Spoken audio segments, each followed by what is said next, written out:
صفقات مرعبة وميزانية دفاعية قياسية زلزلت العواصم المحيطة، من رعب السلطات في سبتة ومليليا إلى السحق الكامل لميليشيات البوليساريو. القوات المسلحة الملكية تعيد رسم خارطة القوة بقبضة من حديد.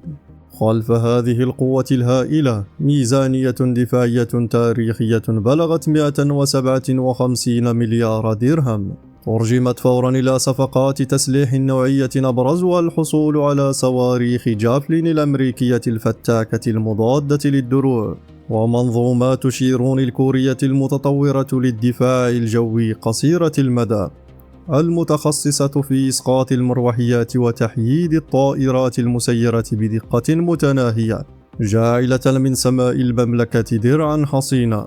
هذه الترسانة أثارت قلقا عارما في مدريد، حيث كشفت صحيفة لاراثون الإسبانية عن خوف حقيقي عقب عزم المغرب نشر كتائب متطورة للحرب الإلكترونية والتشويش الرقمي بمحاذاة سبتة ومليلية المحتلتين، خطوة تهدف لفرض واقع الردع التكنولوجي وعزل أنظمة المراقبة والرادارات الإسبانية بالكامل.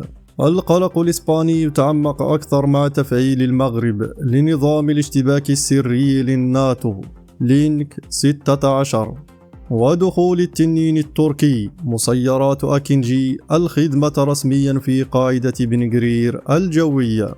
هذه المسيرة المزودة بصواريخ كروز بعيدة المدى وضعت كافة التحركات العسكرية في مضيق جبل طارق والثغور الشمالية تحت رحمة الرصد المغربي على مدار الساعة.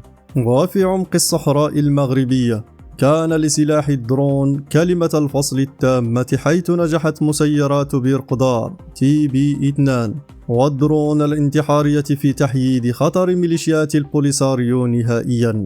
تحركات الانفصاليين خلف الجدار الرملي باتت انتحارا محتما بعد أن حولت المسيرات المغربية المنطقة العازلة إلى مقبرة مفتوحة لأي آلية تحاول الاقتراب من الحدود، محققة سيادة أمنية مطلقة بين تأمين الحدود الشمالية وتطهير الصحراء الشرقية. يثبت المغرب أنه القوة الضاربة الجديدة في المنطقة.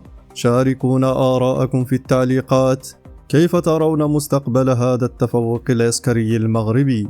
لا تنسوا الاشتراك في القناة ليصلكم كل جديد.